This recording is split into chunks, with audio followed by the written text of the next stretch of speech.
Que reste-t-il lorsque l'on rentre du tribunal après 12 ans d'attente? Rien, à part le vide.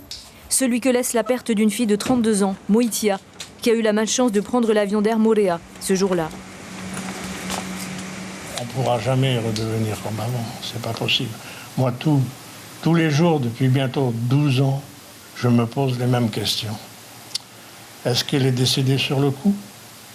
Est-ce qu'elle a une crise cardiaque?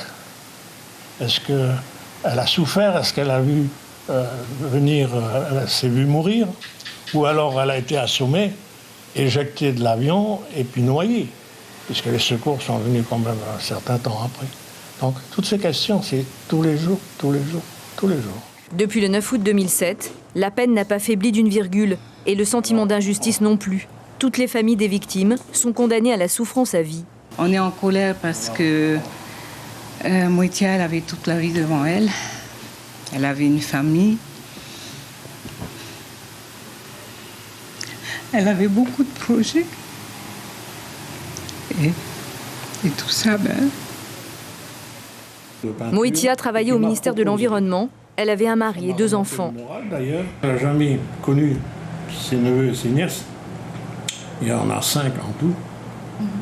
Et elle n'aura jamais la chance d'être grand-mère non plus. Alors tout ça, ça se ressasse dans la tête. Elle savait qu'elle allait être tati, qu'il y avait un petit garçon qui allait arriver. Mais...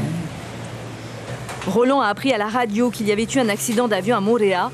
S'en sont suivies de longues années de procédure avec le sentiment au procès d'être méprisé. J'avais l'impression que c'était rien, quoi. C'était 2 fois rien. Bon, je ne citerai pas de nom, hein. Mais j'avais l'impression que ça faisait pas grand-chose, alors que nous, pendant 12 ans, c'est comme si c'était hier. Son père, sa belle-mère et sa sœur continuent de vivre, amputés jusqu'à leur mort d'une partie d'eux-mêmes.